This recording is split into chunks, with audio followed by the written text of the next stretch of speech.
मैंने सुना है कि रात को 10 बजे के बाद आपकी वाइफ अपना फ़ोन अपने पास रख लेती हैं, आपका फ़ोन उनके पास। ये स्टेटमेंट मैं थोड़ी सी करेक्ट करना चाहूंगा मिलॉर्ड।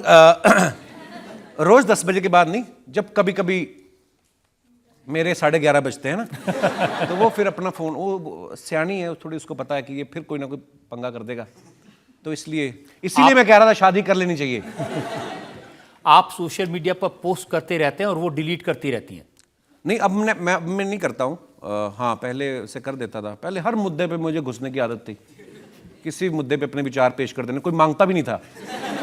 तो फिर मैंने सोचा यार कोई मेरे से पूछ भी नहीं रहा है, मैं फालतू में क्यों ऐसे अपने आप ही मुश्किलें आप इकट्ठी कर लेते हो कभी कभी अपने लिए।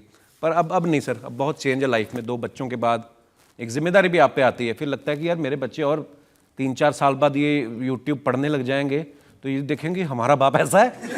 तो मैं थोड़ा पुराने वीडियो सर मेरे यूट्यूब से डिलीट करा दो किसी तरीके, जो पुरानी खबरें। लेकिन इस बात को कैसे डिलीट करा दूं? आप कहते हैं कि मेरी शादी नहीं होती अगर मैं पीता नहीं।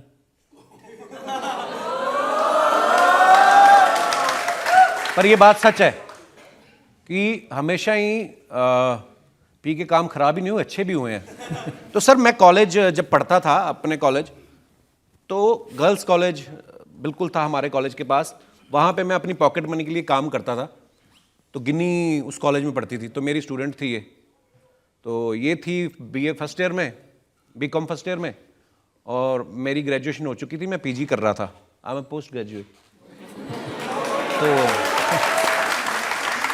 तो मैंने कहा जी, मैं अपनी प्रिंसिपल को बोला कि मुझे काम करने दें आप दूसरे गर्ल्स कॉलेज में, मैं प्ले करवाऊंगा जाके, तो मेरे को 4 पैसे मिलेंगे, तो मेरे को मतलब अच्छा लगता था अपने लिए अपनी पॉकेट मनी निकालना। तो गिन्नी ना सर, हम 2 लोग थे, मैं, मेरा दोस्त था एक, और 3 लोग, एक म्यूज़िक वाला था मेरा फ्रेंड। तो हम लोग रोज़ रिहर्सल करने के लिए जाते थे, तो वो सैंडविच लेके आती थी सिर्फ मेरे लिए। तो मेरा दोस्त कहता है ये ना लड़की गिन्नी तेरे को लाइक करती है। मैं कहा नहीं यार, उसकी गाड़ी देख कितनी बड़ी है और मेरे स्कूटर की फोम निकल रही बाहर। तो मैं कहा ऐसा नहीं हो सकता। कहता नहीं नहीं, हो ना हो, तुझे लाइक करती है। तो एक बार हम कॉलेज रिहर्सल के बाद ख़त्म करके घर यार दोस्त बैठे हुए, और बस 2-3 माहौल बना हुआ था, तो उसका फ़ोन आ गया। तो मेरे में कभी हिम्मत नहीं हुई सर, मेरे एक रिकॉर्ड है, मैंने कभी आज तक किसी लड़की को प्रपोज ही नहीं किया। मेरी हिम्मत ही नहीं होती, टीवी पे मैं जो मर्जी करूं। पर उस पर ये कि थोड़ा आदमी शेर होता है ना, तो मैं कहा तुम कहीं मुझे पसंद तो नहीं करती? तो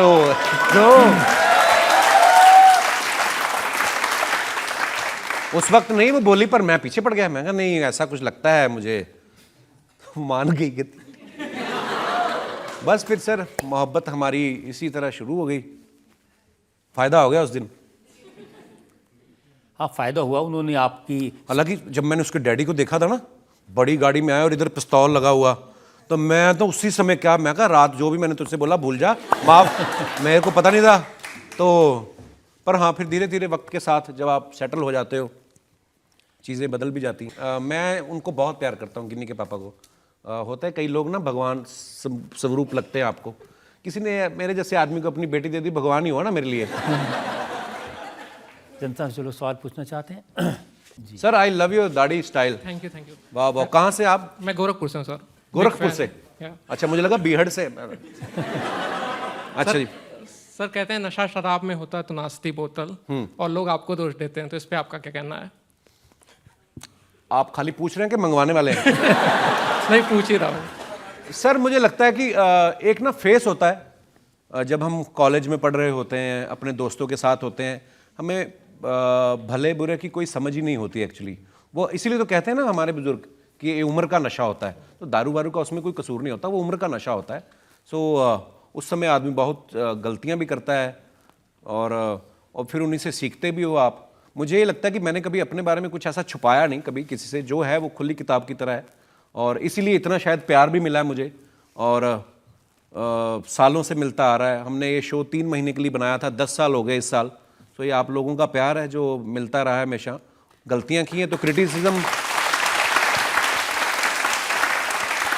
पता है जितनी आपको मोहब्बत मिलती है ना, आपको क्रिटिसिज्म भी उतना ही मिलेगा अगर आप कुछ गलत करते हैं। तो जहाँ पे गलत था वहाँ पे लोगों ने क्रिटिसाइज भी किया। पर हाँ, वही है कि आप अपनी गलतियों से सीखें, सेम गलती दोबारा ना करें, नहीं करें, डिफरेंट वेरिएशन लेके आए गलतियों में। तो वो मुझे लगता है सर जब तक सांस चलती है वो गलतियां होती रहेंगी, अलग अलग होनी चाहिए लेकिन रिपीट नहीं होनी चाहिए। तो प्रायोरिटीज बदल गई हैं लाइफ में, अब थोड़ा फोकस है, थोड़ा डिसिप्लिन है लाइफ में।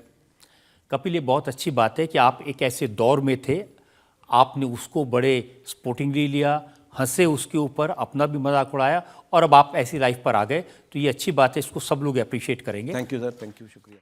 कपिल, जब आप बाहर के मुल्कों में जाते हैं, कनाडा जाते हैं, अमेरिका जाते हैं, ऑस्ट्रेलिया जाते हैं, तो वहाँ आपको सब कुछ अच्छा अच्छा दिखने लगता है।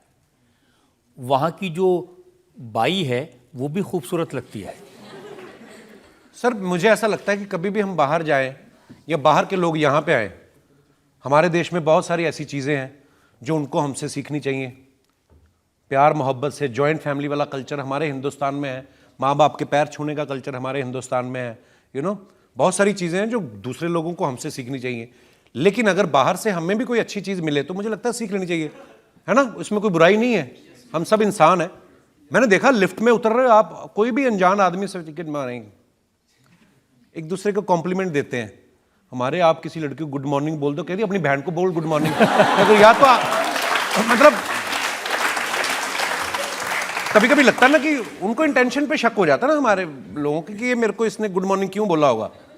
और वाकई अगर कोई अनजान आदमी किसी अनजान को गुड मॉर्निंग बोला ना, तीसरा आदमी दूर से खड़ा होगा, मतलब हमारे अपने ही जजमेंट में लगे होते हैं। वहां पे नहीं, मैंने देखा सर। जब विदेश जाते हो तो वहाँ क्यों कह रह जाते हैं? वहाँ आपको सफाई बहुत ज़्यादा दिखी? सफाई बिल्कुल होती है सर, और हमारे लोग इतने सारे तादाद में वहाँ पे रहते हैं, यहाँ से चाहे जो मर्जी करें, लेकिन बाहर जाके एकदम से डस्टबिन ऐसे करने लगते हैं। वहाँ पे मैंने देखा सर, वो कॉम्प्लीमेंट देने वाली चीज़ मेरे को बड़ी अच्छी लगती है। वहाँ पे अगर कोई काम, जैसे मैं होटल में था तो वो जो आई सफाई करने, तो उसने पहले बोला गुड मॉर्निंग सर, मैं कहा गुड मॉर्निंग, तो नेम प्लेट लगी थी रोजी, ये नाइस। तो वो हमारे हिंदुस्तान में काम वाली बाई को अगर आदमी कमेंट दे देना कि शीला, तो बीवी बाल नोच ले उसके कि तुम्हें शीला, तुम्हें दिखाई दे रही है, आगे पीछे की हिस्ट्री निकाल देती हैं। तुम तो हो ही गलत खानदान, तुम्हारा ताऊ भी 65 की उम्र में लड़की निकाल के ले गया था। तो ये तो हमारे, पर वहां पे हाँ कुछ चीजें अच्छी हैं। वहाँ की हर चीज़ आपको अच्छी लगने लगती है। आपने वैंकूवर में लोगों को बताया कि हमारे यहाँ ट्रैफिक कैसा होता है, वैंकूवर में कैसा ट्रैफिक होता है, कितने डिसिप्लिन से वो लोग रहते हैं, और हमारे यहाँ लोग अनुशासन में नहीं रहते।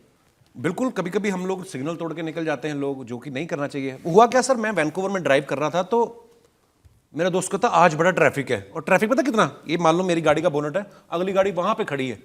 मैं कहा इतना रास्ता है, बीच में रेलगाड़ी निकल सकती है, ये काहे का ट्रैफिक हुआ। ट्रैफिक होता है हमारे यहाँ पे, वहां पे ना एक रूल है सर, मतलब आप सब तो ट्रैवल करते रहते हैं, पता होगा कि आप अगर गाड़ी चला रहे हैं ना, तो जो आगे आपकी गाड़ी है उसका टायर आपको दिखना चाहिए। अगर आपको टायर नहीं दिख रहा है उसका, तो इसका मतलब आप गलत है, तो आप वापस उतना डिस्टेंस रखें। हमारे तो टायर छोड़ो, कभी कभी गाड़ी नहीं दिखती आगे कौन सी है ना, कभी कभी तो नीचे से आवाज आती है, सर जी मेरी मारुति आपके फॉर्च्यूनर के नीचे है। इतना मतलब वो एक डिस्टेंस रख के चलते हैं। आप मुंबई में आ जाओ, गाड़ियां बोनट टू बोनट ऐसा फ्रेंच किस करके चल रही होती हैं। कभी कभी तो इतनी जगह नहीं होती कि हम अपने हिसाब से मोड़ सके, कभी कभी पहला वाला मुड़ता है ना, तो हमें भी मोड़नी पड़ जाती है। तो इतना, पर हाँ वो पॉपुलेशन भी है, हमारी पॉपुलेशन भी बहुत ज्यादा है।